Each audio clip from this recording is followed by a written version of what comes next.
어이, 할망구, 귀라도 처먹었어. 사람 말을 왜 못 알아들어. 정적을 깬 것은 칼날처럼 날아와 밝히는 거친 고함이었다. 바닷가 작은 마을에 낮고 허름한 횟집. 저녁 식사를 즐기던 몇 안 되는 손님들의 시선이 일제히 소리가 나는 쪽으로 쏠렸다. 가게 입구에는 방금 들어온 듯한, 딱 봐도 좋은 의도로 온 것 같지 않은 사내 셋이 서 있었다. 그들의 요란한 옷차림과 상스러운 말투는 조용한 가게의 분위기를 순식간에 흙탕물처럼 흐려놓았다. 그 소란의 중심에서 조금 떨어진 구석자리.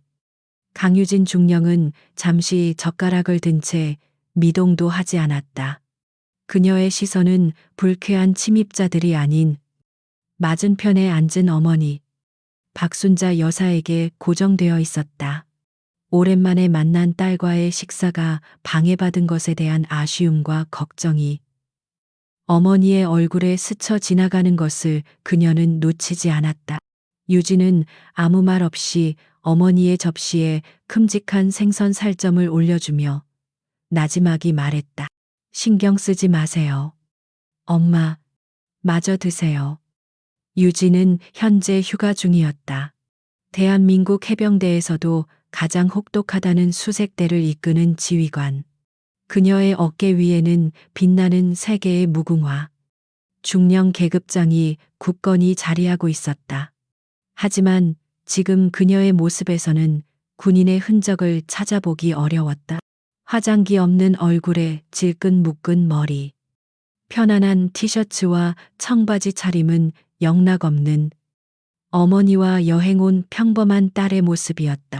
그녀의 단단한 어깨와 꼿꼿한 자세만이 그녀가 평범한 사람이 아님을 희미하게 암시할 뿐이었다. 박순자 여사는 딸의 말에 애써 미소를 지으며 다시 수저를 들었다. 평생을 자식 하나만 바라보고 억척스럽게 살아온 그녀였다.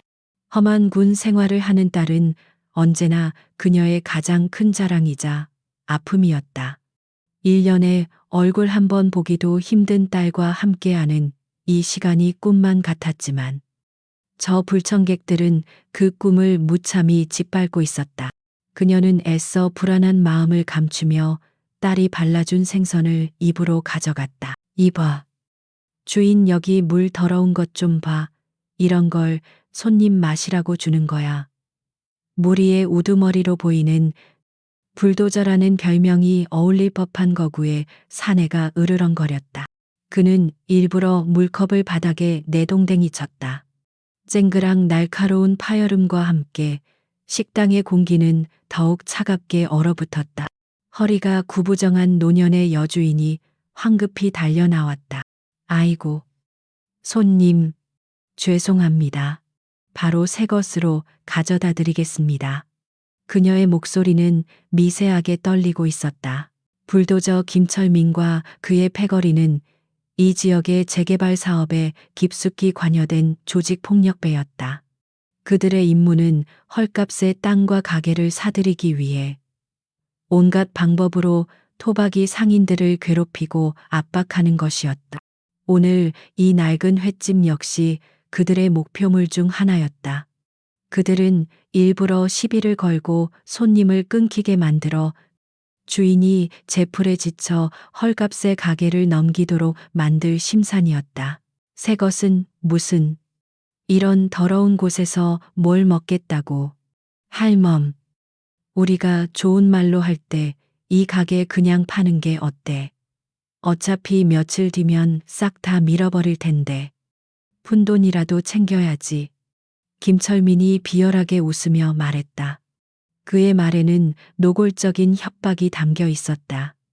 여주인은 입술만 파르르 떨 뿐 아무 대꾸도 하지 못했다.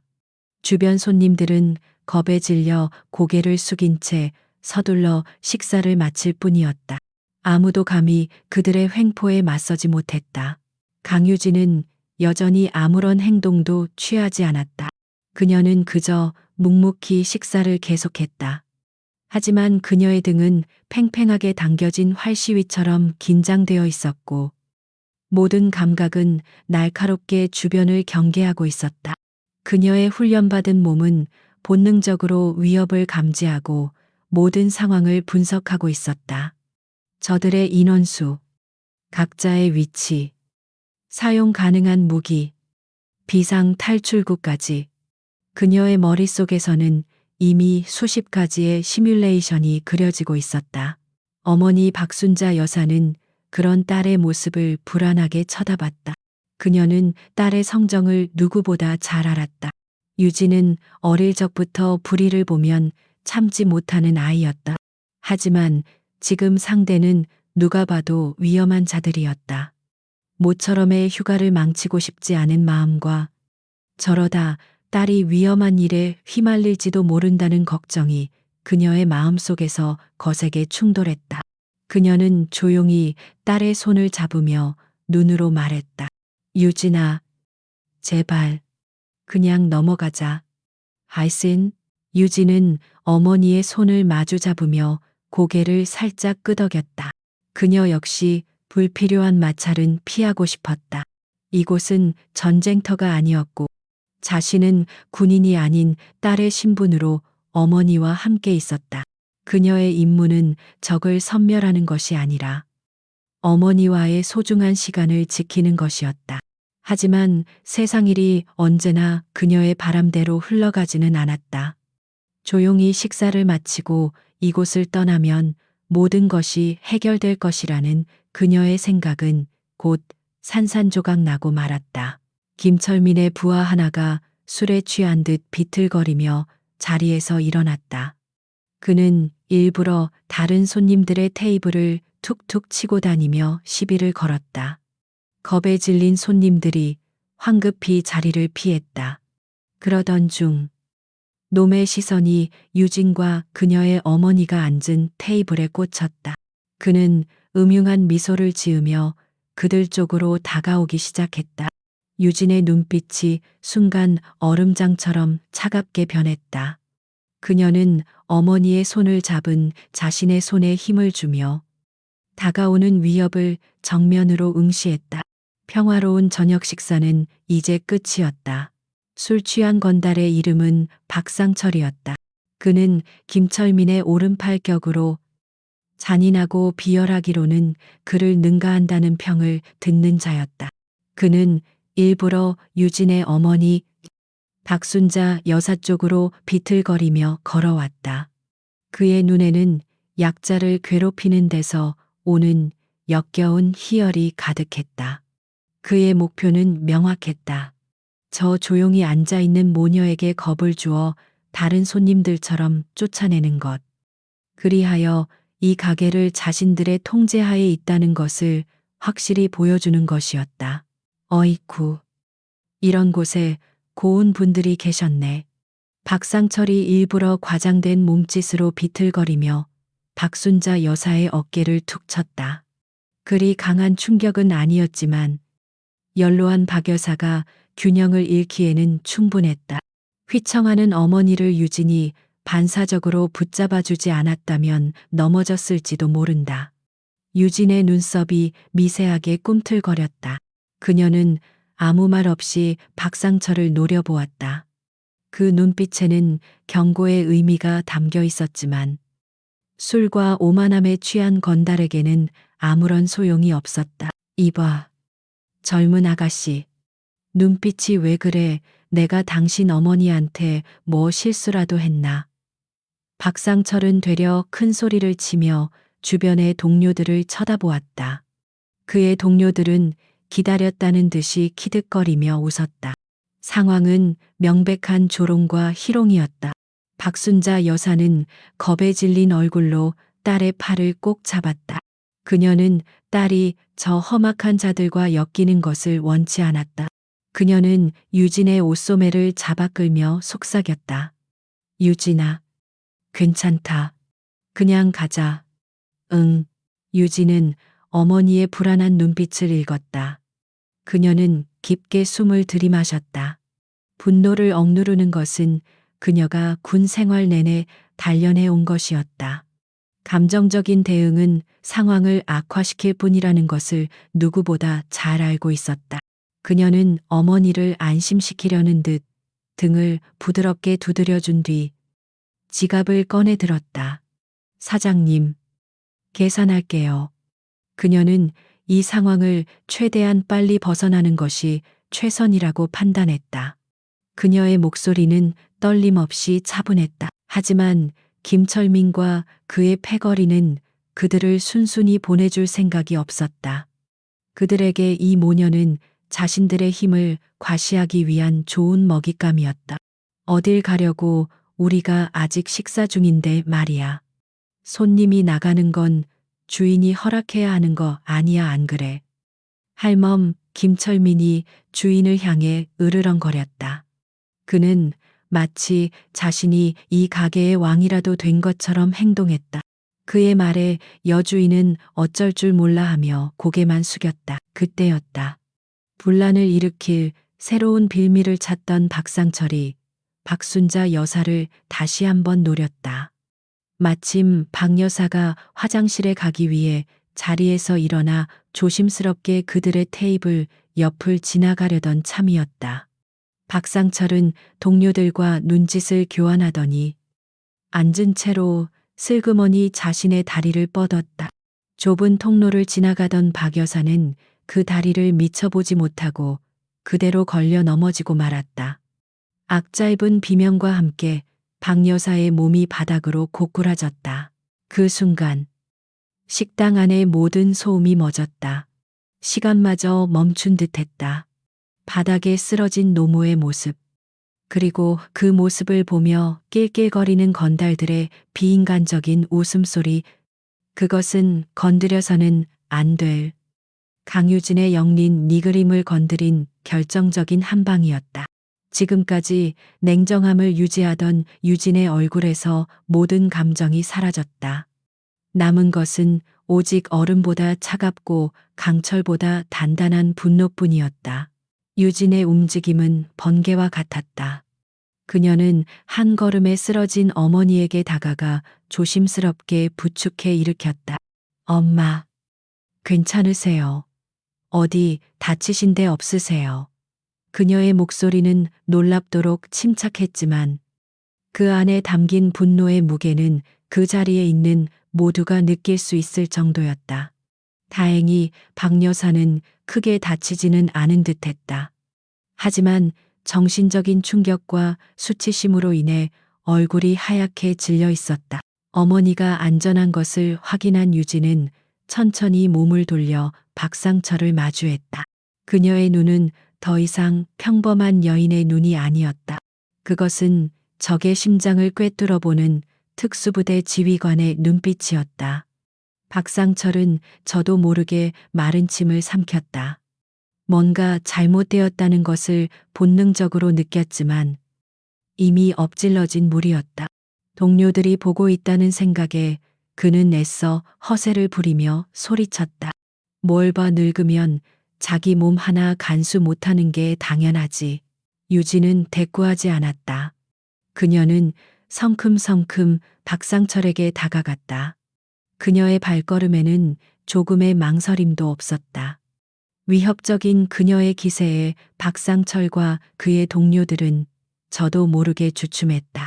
유진은 박상철의 바로 앞에 멈춰섰다. 그리고는 나지막하지만 식당 안의 모든 사람이 들을 수 있을 만큼 또렷한 목소리로 말했다.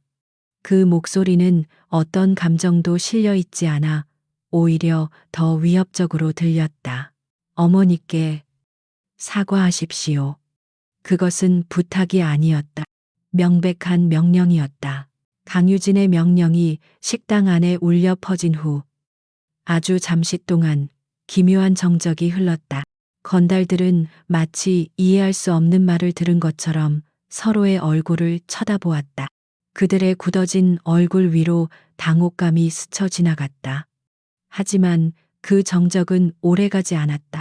누군가 푹하고 웃음을 터뜨리자 그 소리는 신호탄이 되어 삽시간에 식당 전체를 뒤흔드는 거대한 폭소로 번졌다. 푸아하, 미치겠네. 저 여자애가 지금 뭐라고 한 거야? 사과 우리더러 저 할망구한테 사과를 하라고.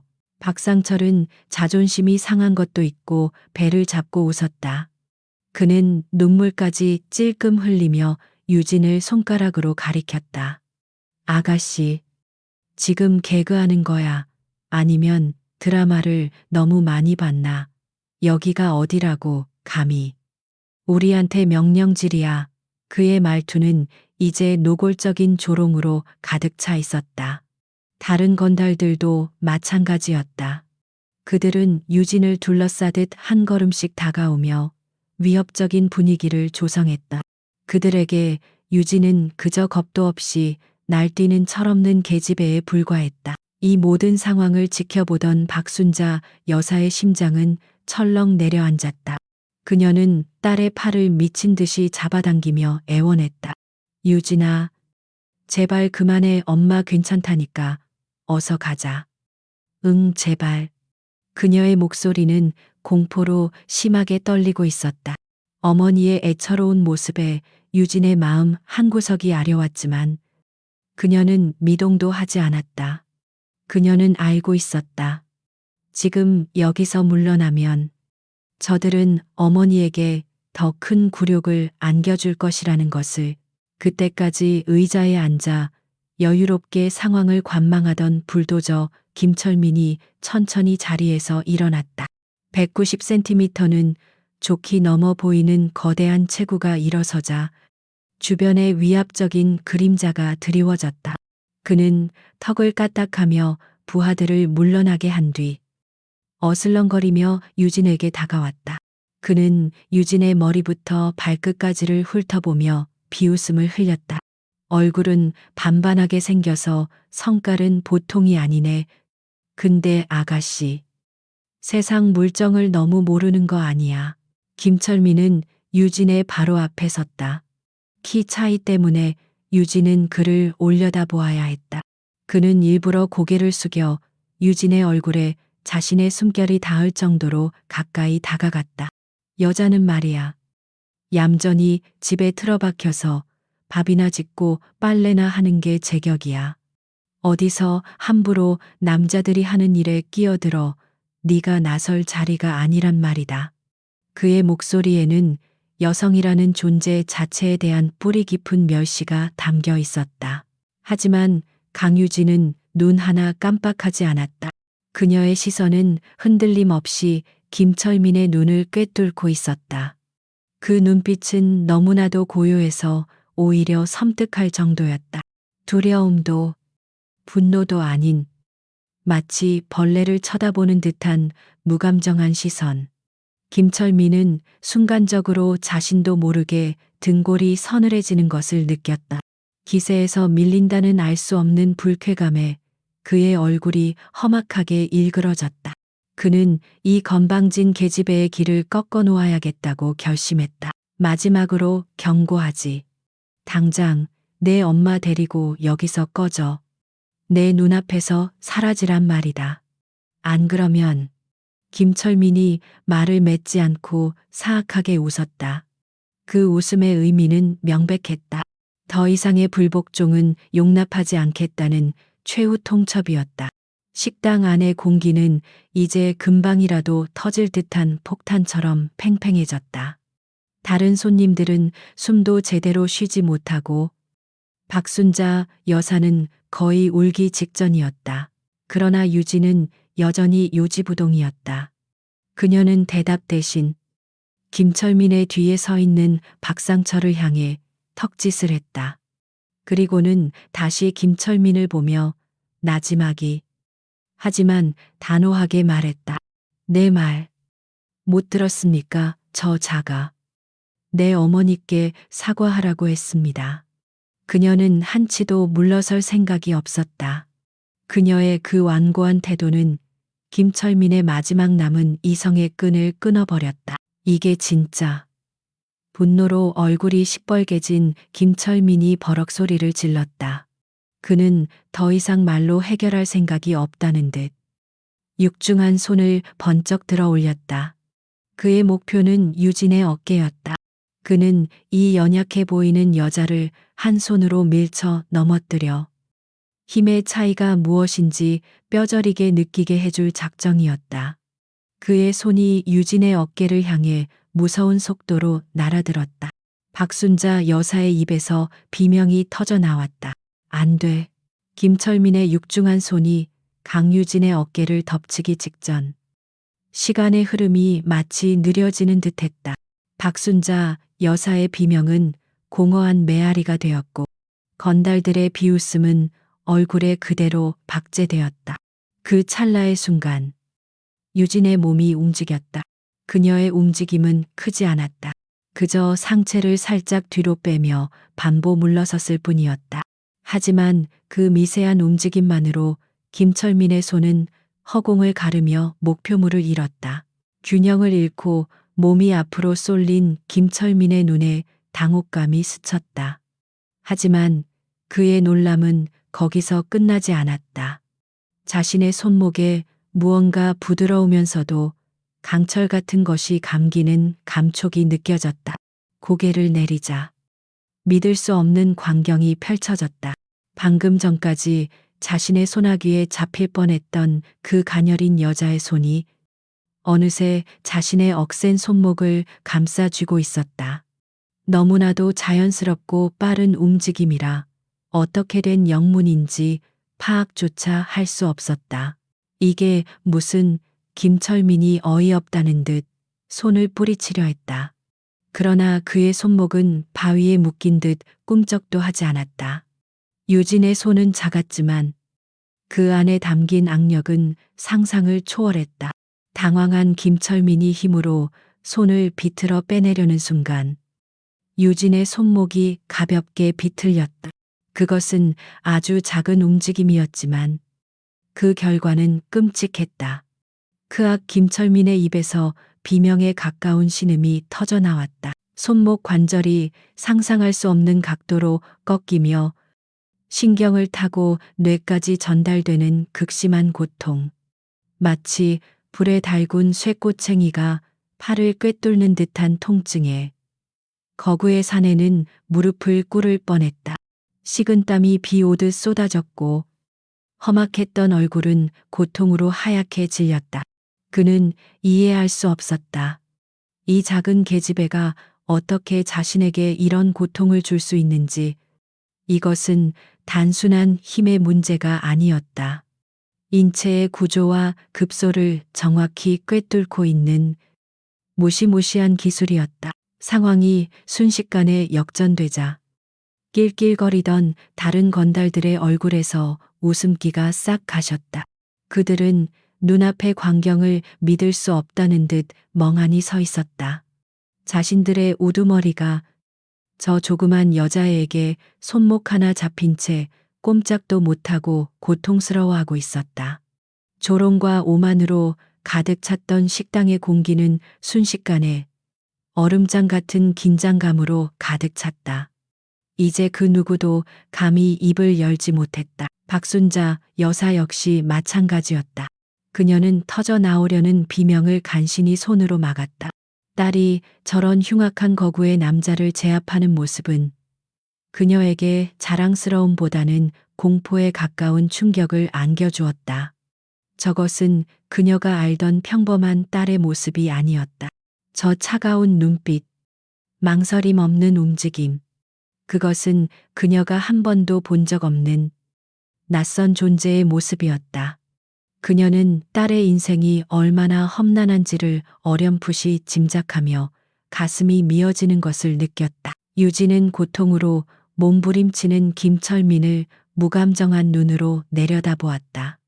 그녀의 목소리는 이전보다 한 톤 더 낮아져 마치 시베리아의 겨울바람처럼 차갑게 울려 퍼졌다.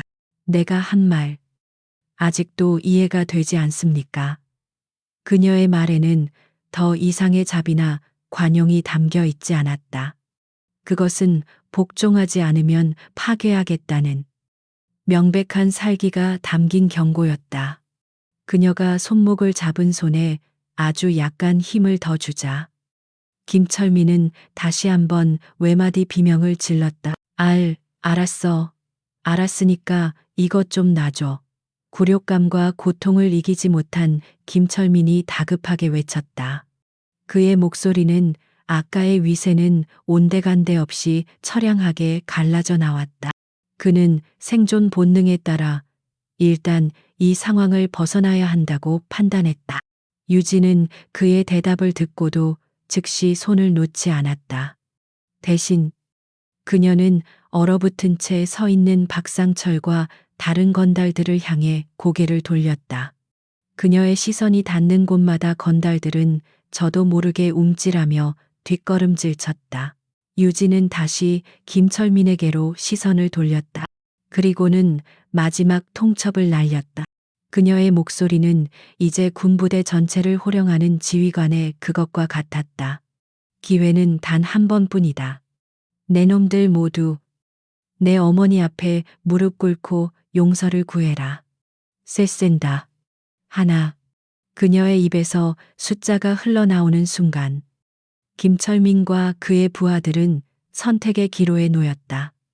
이것은 단순한 자존심 싸움이 아니었다.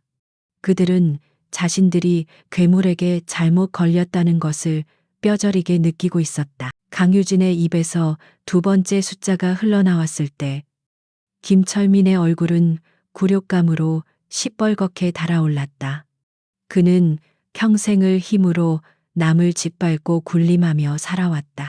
그런 그가 고작 계집애 하나 때문에, 그것도 저런 하찮은 늙은이 앞에서 무릎을 꿇으라는 것은 죽음보다 더한 모욕이었다.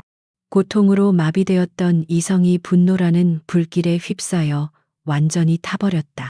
그는 잡힌 손목을 비틀며 악을 썼다. 이 미친년이, 얘들아, 뭘 보고 있어, 전연잡아. 그것은 돌이킬 수 없는 명령이었다. 김철민의 지시에 망설이던 건달들이 일제히 유진을 향해 달려들었다. 그들의 눈에는 더 이상 조롱이나 희롱이 아닌 상대를 완전히 부숴버리겠다는 흉포한 살기만이 가득했다.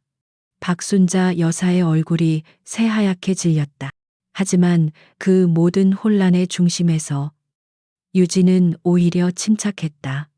그녀의 눈은 달려드는 건달 중 가장 선두에 선 자의 움직임을 정확하게 쫓고 있었다. 유진은 김철민의 손목을 놓아주었다. 하지만 그냥 놓아준 것이 아니었다. 그녀는 그가 고통에서 벗어나 풀리는 순간의 반동을 이용해 그의 거구를 뒤로 강하게 밀쳐냈다. 균형을 잃은 김철민이 뒤쪽의 테이블과 함께 요란한 소리를 내며 넘어지는 것과 동시에 유진은 몸을 반쯤 틀었다. 그리고 선두에서 달려들던 박상철의 팔을 잡아챘다. 그녀의 동작은 흐르는 물처럼 유연했고 한치의 오차도 없었다. 박상철은 자신의 주먹이 상대의 얼굴에 닿기도 전에 온몸이 공중으로 떠오르는 기묘한 감각을 느꼈다. 유진은 그의 힘과 속도를 역이용해 그대로 업어매쳤다. 커헉 비명조차 지르지 못한 박상철의 몸이 포물선을 그리며 날아가 뒤따라오던 다른 건달 2명과 함께 겹겹이 쌓이며 쓰러졌다. 그 육중한 충돌음에 식당 전체가 울리는 듯했다. 유진의 간결하고 완벽한 제압 기술에 공격하려던 나머지 건달들의 발걸음이 순간적으로 멈칫했다.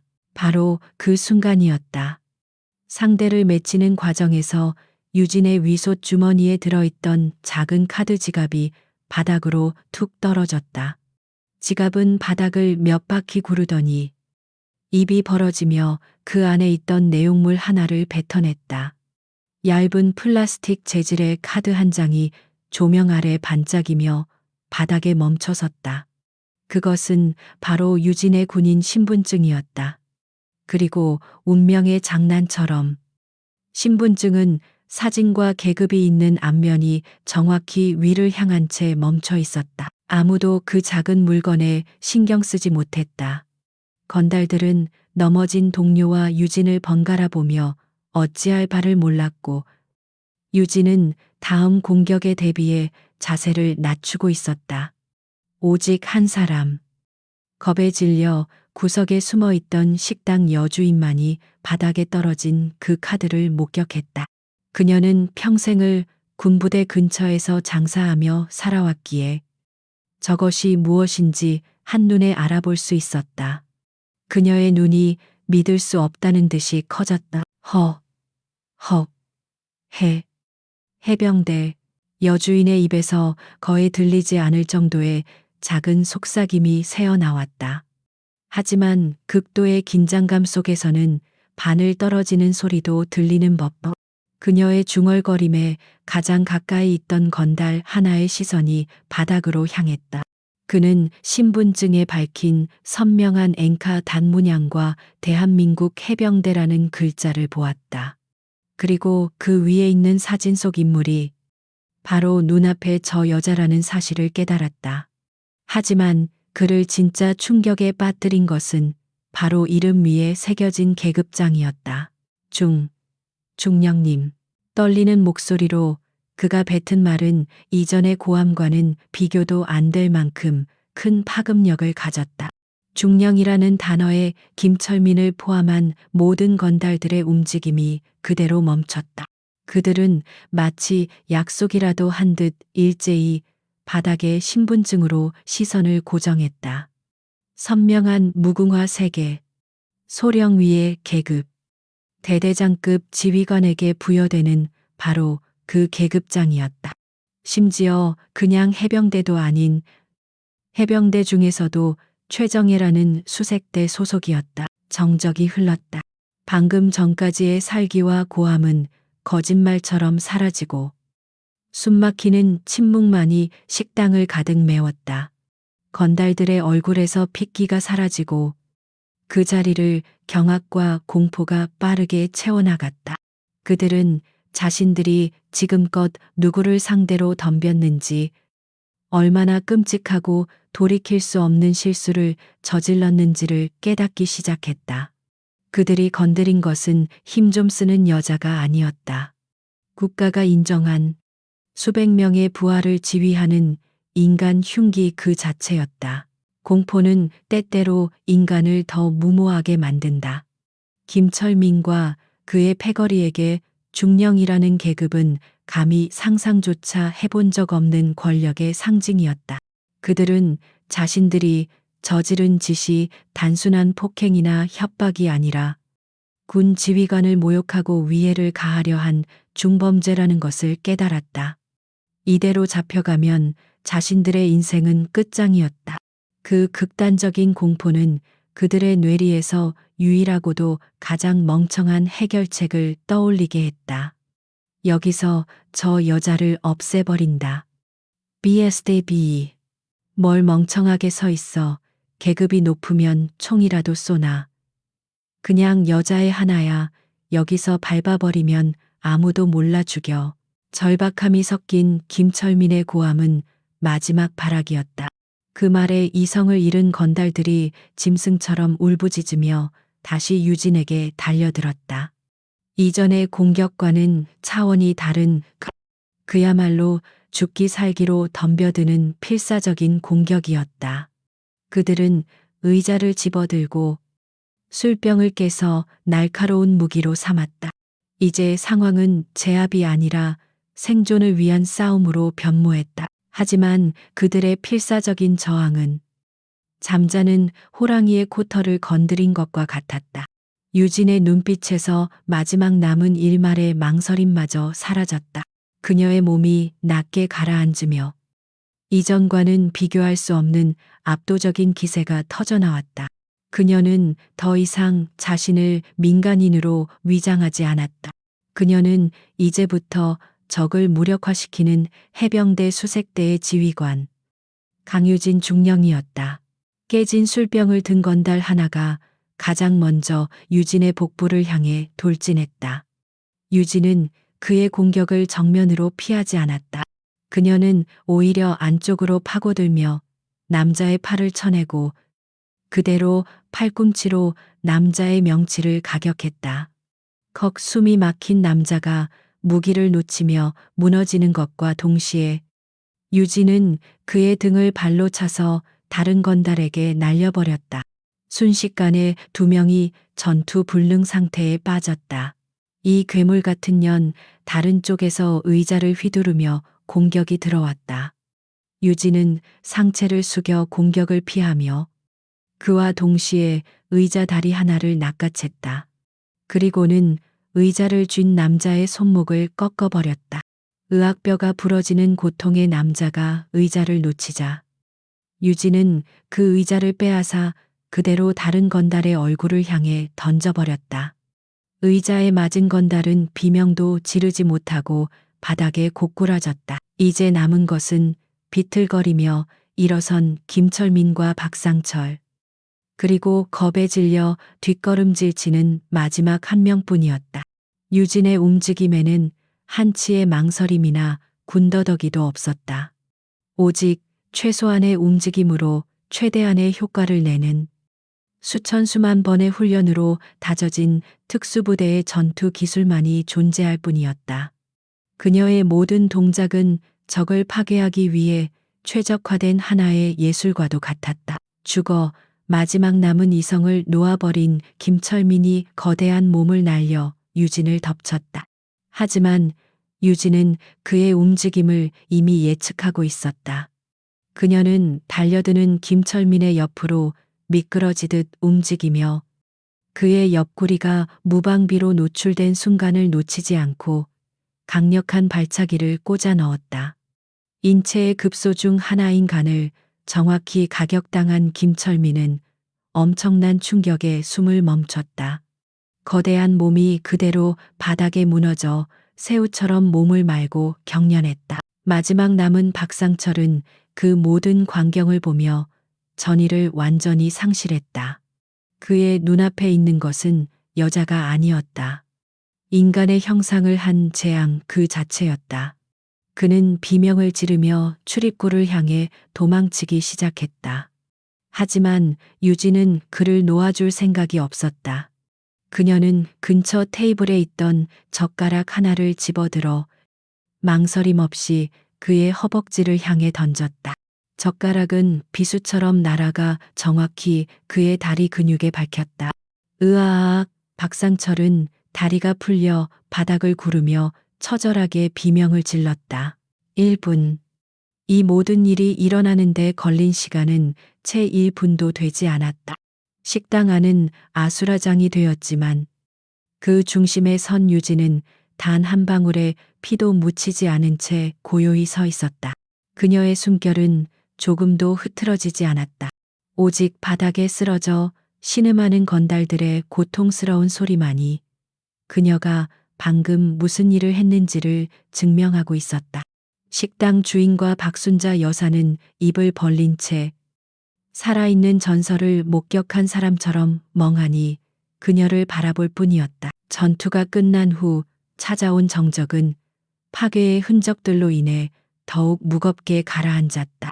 부서진 테이블과 의자, 사방에 흩어진 음식물과 유리 조각들, 그리고 그 한가운데서 고통스럽게 신음하는 건장한 사내들의 모습은 마치 전쟁이 휩쓸고 간 폐허와도 같았다. 강유진은 그 모든 것을 등진 채 가장 먼저 어머니 박순자 여사에게 다가갔다. 그녀의 눈빛은 방금 전의 살벌함은 온데간데 없이 오직 어머니를 향한 걱정과 안타까움으로 가득 차 있었다. 엄마, 정말 괜찮으세요? 놀라셨죠? 죄송해요. 유진이 어머니의 떨리는 손을 잡으며 말했다. 박순자 여사는 아무 말도 하지 못했다. 그녀는 그저 딸의 얼굴과 바닥에 쓰러진 건달들을 번갈아 쳐다볼 뿐이었다. 그녀의 눈에는 두려움과 충격, 그리고 이해할 수 없다는 혼란스러움이 뒤섞여 있었다. 자신의 딸이 저토록 강하고 또 저토록 무서운 사람이라는 사실을 그녀는 평생 동안 알지 못했다. 유진은 어머니를 부축해 가장 깨끗한 구석 의자에 앉혔다. 그리고는 식당 여주인에게 다가가 정중하게 고개를 숙였다. 사장님, 가게를 이렇게 만들어서 정말 죄송합니다. 모든 것은 제가 책임지고 원상복구해드리겠습니다. 여주인은 손사래를 치며 고개를 저었다. 아닙니다. 아닙니다. 군인 양반이 아니었으면 우리 가게는, 아니, 내 목숨이 어떻게 됐을지 정말 감사합니다.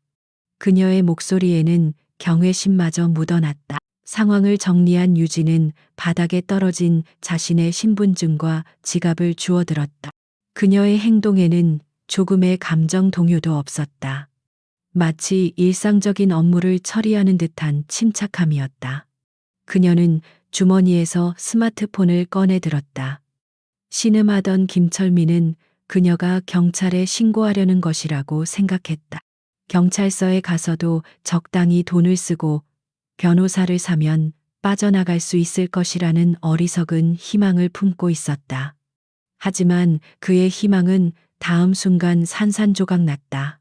유진은 111을 누르지 않았다. 그녀는 단축번호 하나를 길게 눌렀다. 짧은 신호음이 간 뒤 수화기 너머에서 군인다운 절도 있는 목소리가 들려왔다. 유진은 망설임 없이 자신의 신분을 밝혔다. 충성, 중령, 강유진입니다. 그 한마디에 바닥에 쓰러져 있던 김철민의 눈이 번쩍 뜨였다. 무언가 아주 잘못되어 가고 있다는 불길한 예감이 그의 뇌리를 스쳤다. 유진의 보고는 간결하고 명확했다.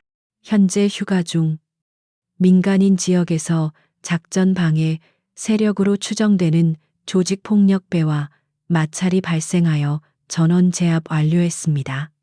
민간인 피해는 없으나 이들이 지역 재개발 사업과 연관된 광범위한 불법 행위를 저지른 정황이 포착되었습니다. 그녀의 입에서 나온 작전 방해 세력이라는 단어에 김철민의 심장이 쿵 내려앉았다. 이것은 단순한 폭력 사건이 아니었다. 군사 작전과 연관된 문제로 비화되고 있었다. 유진은 잠시 수화기 너머의 말을 듣더니 마지막 요청을 했다. 예, 알겠습니다. 정확한 위치는 주소입니다. 관할 경찰이 아닌 국방부 직할 군사경찰단 광역수사대의 현장 출동 및 합동 수사를 요청하는 바입니다. 사안의 중대성을 고려해 주시기 바랍니다. 군사경찰단 광역수사대. 그 이름이 유진의 입에서 나오는 순간 김철민의 얼굴에서 마지막 핏기마저 완전히 사라졌다. 군사경찰단. 그 중에서도 광역수사대는 군 내부의 가장 흉악한 범죄나 간첩 사건, 방위 산업 비리 등 국가 안보와 직결된 사건만을 전담하는 군의 특수수사 조직이었다. 그들은 일반 경찰과는 차원이 다른 수사권과 권한을 가지고 있었으며 한번 표적이 되면 그 뿌리까지 뽑아버리는 무자비함으로 악명이 높았다. 그런 그들이 자신들을 수사하기 위해 온다는 것은 이제 모든 것이 끝났다는 사형 선고나 다름없었다. 전화를 끄는 유진은 조용히 스마트폰을 주머니에 넣었다. 그리고는 바닥에 쓰러져 절망적인 표정으로 자신을 쳐다보는 김철민과 눈을 맞췄다. 유진은 아무 말도 하지 않았지만 그녀의 눈빛은 모든 것을 말하고 있었다. 너희는 선을 넘었다. 그리고 그 대가를 치르게 될 것이다. 김철민과 그의 패거리는 이제 고통도 잊은 채 곧 들이닥칠 자신들의 파멸적인 미래를 기다리며 사시나무처럼 떨기 시작했다. 강유진의 전화가 끊긴 후 식당 안에는 죽음과도 같은 침묵이 내려앉았다. 김철민과 그의 패거리는 더 이상 신음소리조차 내지 못했다. 육체적인 고통은 자신들의 미래에 닥쳐올 파멸적인 공포에 비하면 아무것도 아니었다. 군사경찰단 광역수사대. 그 이름은 어둠의 세계에 몸담고 있는 그들에게는 저승사자와도 같은 의미였다. 그들은 이제 모든 것이 끝났음을 직감하며 사형 집행을 기다리는 사형수처럼 절망에 빠져 있었다. 시간이 얼마나 흘렀을까? 멀리서 희미하게 들려오던 사이렌 소리가 점점 가까워졌다. 하지만 식당 앞에 멈춰선 것은 일반적인 경찰차가 아니었다. 요란한 경광등 대신 어둠 속에 조용히 녹아드는 검은색 세단, 여러 대가 소리 없이 도착했다.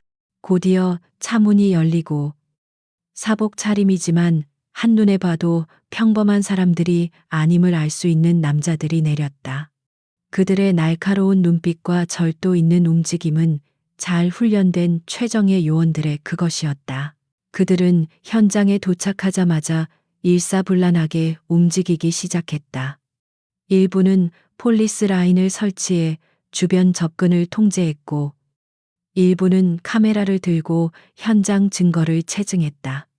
지역 파출소에서 뒤늦게 도착한 경찰들은 그들의 위압적인 기세와 능숙한 현장 통제 능력에 압도되어 감히 끼어들지 못하고 멀찍이서 상황을 지켜볼 뿐이었다. 그들의 복장 어디에도 계급이나 소속을 나타내는 표식은 없었지만 그들이 행사하는 권한은 현장의 모든 공기를 지배하고 있었다. 무리의 지휘관으로 보이는 한 남자가 유진에게 다가와 각 잡힌 자세로 경례를 했다. 충성. 국방부 군사경찰단 광역수사대장 박진수 소령입니다. 중령님, 괜찮으십니까? 그의 말에 주변에 있던 경찰들과 식당 주인의 눈이 더욱 커졌다. 눈앞에 이 젊은 여성이 정말로 저 무시무시한 수사관들을 지휘할 수 있는 위치에 있는 살아있는 전설과도 같은 존재임을 다시 한번 확인하는 순간이었다. 유진은 가볍게 목례로 답했다. 박소령, 수고가 많다. 나는 괜찮다. 다만 어머님께서 조금 놀라셨으니 먼저 안전한 곳으로 모셔다 주게. 알겠습니다. 즉시 조치하겠습니다. 박진수 소령은 즉시 부하 한 명을 시켜 박순자 여사를 정중하게 자신의 차로 안내했다. 그러는 동안 다른 수사관들은 바닥에 쓰러진 건달들의 신원을 파악하고 있었다. 그들의 신분증을 조회한 결과는 즉시 박소령의 이어핏으로 보고되었다. 보고를 듣는 박진수 소령의 표정이 차갑게 굳어졌다. 그는 김철민에게 다가가 그의 얼굴을 무감정하게 내려다보았다. 김철민, 전과 12범. 현재 동해안 일대 재개발 비리 사건의 핵심 용의자로 수배 중인 인물이군. 내 놈들. 정말 간이 배 밖으로 나왔구나. 감히 현역 해병대 지휘관 앞에서 이런 짓을 벌여. 그의 목소리는 낮았지만 그 안에 담긴 분노와 경멸은 칼날처럼 날카로웠다. 그제야 김철민은 모든 것을 깨달았다. 자신들이 단순히 휴가 나온 여군 한 명을 건드린 것이 아니었다. 그들의 불법 재개발 사업을 주시하고 있던 군 수사기관의 표적 한가운데로 제 발로 뛰어 들어온 것이나 마찬가지였다. 강유진 중령은 어쩌면 그들의 비리를 파헤치기 위해 파견된 특수요원이었을지도 모른다는 망상마저 들었다. 그의 얼굴이 절망으로 완전히 일그러졌다. 잘못했습니다. 제발 한 번만 용서해 주십시오. 저는 정말 저분이 군인인 줄 몰랐습니다. 이건 그냥 작은 오해였습니다. 조금 전까지 세상을 다 가진 것처럼 거들먹거리던 불도저 김철민의 모습은 온데간데 없었다. 그는 비굴하게 바닥에 엎드려 빌기 시작했다. 그의 부하들 역시 겁에 질려 울먹이며 용서를 구했다. 하지만 박진수 소령과 수사관들의 표정에는 조금의 동요도 없었다. 내 놈들의 변명은 서해 가서 듣도록 하지. 박소령의 차가운 말과 함께 수사관들이 다가와 김철민과 그의 패거리에게 수갑을 채웠다. 철컥 하고 차가운 금속성이 울리는 순간 그들의 인생이 나락으로 떨어지는 소리처럼 들렸다. 그들은 짐짝처럼 끌려나가 차에 태워졌다. 방금 전까지의 기세등등함은 사라지고 오직 겁에 질린 패배자의 초라한 모습만이 남아있을 뿐이었다. 그들은 자신들의 오만함이 얼마나 끔찍한 대가를 치르게 되는지를 뼈저리게 실감하고 있었다. 군사경찰단이 휩쓸고 간 식당은 마치 태풍의 눈처럼 고요해졌다. 범죄의 흔적들은 어지럽게 널려 있었지만 사람들의 마음을 짓누르던 폭력의 공기는 사라지고 없었다. 뒤늦게 상황 파악을 마친 지역 경찰들이 현장을 수습하기 시작했고 구경하던 사람들도 하나둘 흩어졌다. 강유진은 그 모든 소란을 뒤로하고 여전히 충격에서 벗어나지 못한 어머니 박순자 여사의 곁을 지켰다.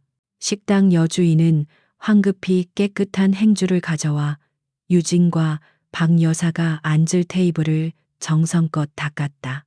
그리고는 따뜻한 보리차 2잔을 내왔다. 그녀의 주름진 얼굴에는 감사함과 미안함이 뒤섞여 있었다. 중령님, 아니, 따님 덕분에 저희가 살았습니다. 이 은혜를 어떻게 갚아야 할지 가게가 이 모양이 되었는데 변변찮은 차라도 한 잔 드십시오. 그녀는 유진을 더 이상 평범한 손님으로 대하지 않았다. 그녀에게 유진은 자신의 삶을 구해준 은인이자 영웅이었다. 박순자 여사는 차를 한 모금 마신 뒤에야 겨우 입을 열었다. 그녀의 목소리는 여전히 가늘게 떨리고 있었다. 유진아, 아까 그거 대체 어떻게 된 거니? 네가 어떻게 그런 놈들을... 그녀는 말을 잇지 못했다. 방금 전 딸의 모습은 그녀가 평생 알고 지낸 딸의 모습이 아니었다. 그것은 너무나도 낯설고 강하고 그리고 위험해 보였다. 자랑스러움보다는 두려움이 앞서는 복잡한 심정이었다. 유진은 어머니의 손을 따뜻하게 감싸 쥐었다. 그녀는 어머니의 눈을 부드럽게 마주보며 말했다. 엄마, 제가 왜 그 힘든 훈련들을 버텼다고 생각하세요? 왜 군인이 되겠다고 고집부렸는지 아세요? 그녀의 목소리는 차분했지만 그 안에는 강한 확신이 담겨 있었다. 바로 엄마 같은 분들을 지키기 위해서예요. 힘없고 선량한 사람들이 저런 불의한 놈들에게 억울하게 당하지 않게 하려고요. 제가 가진 힘은 바로 그럴 때 쓰라고 있는 거예요. 유진의 말에 박순자 여사는 더 이상 아무 말도 할 수 없었다. 그녀는 그저 딸의 손을 마주 잡으며 눈물을 글썽일 뿐이었다. 이제야 그녀는 어렴풋이 알 것 같았다. 자신의 딸이 짊어지고 있는 삶의 무게가 얼마나 무거운지를, 그리고 그 무게를 견뎌내는 딸이 얼마나 대견하고 자랑스러운지를. 그녀는 딸의 거칠어진 손을 쓰다듬으며 그 안에 담긴 수많은 훈련의 시간과 고통을 어루만지는 듯했다. 모녀 사이에는 말없이도 서로의 마음을 이해하는 깊은 교감이 흘렀다. 그때 아까부터 멀찍이서 그들을 지켜보던 다른 손님 몇몇이 용기를 내어 다가왔다. 그중 가장 연장자로 보이는 한 남자가 대표로 나서서 유진에게 깊이 고개를 숙였다. 군인 양반, 정말 감사하오. 우리 모두가 저놈들 때문에 얼마나 마음을 졸이며 살았는지 모릅니다.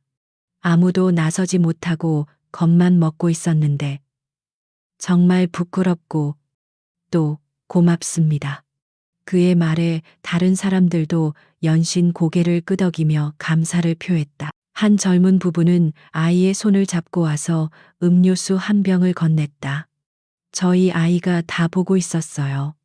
무섭다고 울다가 나중에는 저 누나처럼 강한 사람이 되고 싶다고 하더군요. 정말 멋졌습니다. 그들의 눈에는 단순한 감사를 넘어선 진심 어린 존경과 흠모가 담겨 있었다. 유진의 행동은 단지 폭력배들을 소탕한 것에서 그치지 않고 억압받던 사람들에게 용기와 희망을 심어준 것이었다. 유진은 쑥스러운 듯 웃으며 그들의 인사를 받았다. 잠시 후 식당은 다시 평화를 되찾았다. 여주인은 기어코 음식값을 받지 않겠다고 했고 유진과 박 여사는 그녀의 따뜻한 마음을 거절하지 못했다. 모녀는 마치 아무 일도 없었다는 듯 못다 한 식사를 다시 시작했다.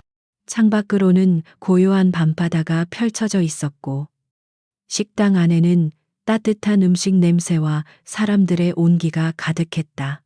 폭풍이 지나간 뒤 비로소 진정한 평화가 찾아온 것이다. 몇 주 후 폭풍이 핥히고 간 바닷가 마을에는 거짓말처럼 평화가 찾아왔다. 불도저 김철민 일당이 사라지자 상인들을 짓누르던 공포의 그림자도 함께 거쳤다. 특히 그날의 사건 현장이었던 허름한 횟집은 이제 마을에서 가장 유명한 명소가 되었다. 사람들은 해병대 중령님이 인정한 맛집이라며 일부러 찾아왔고 식당 여주인의 얼굴에서는 웃음이 떠나지 않았다. 그녀는 가게 한쪽 벽에 강유진 중령님과 모든 국군 장병 여러분께 감사합니다. 라는 작은 액자를 걸어두었다.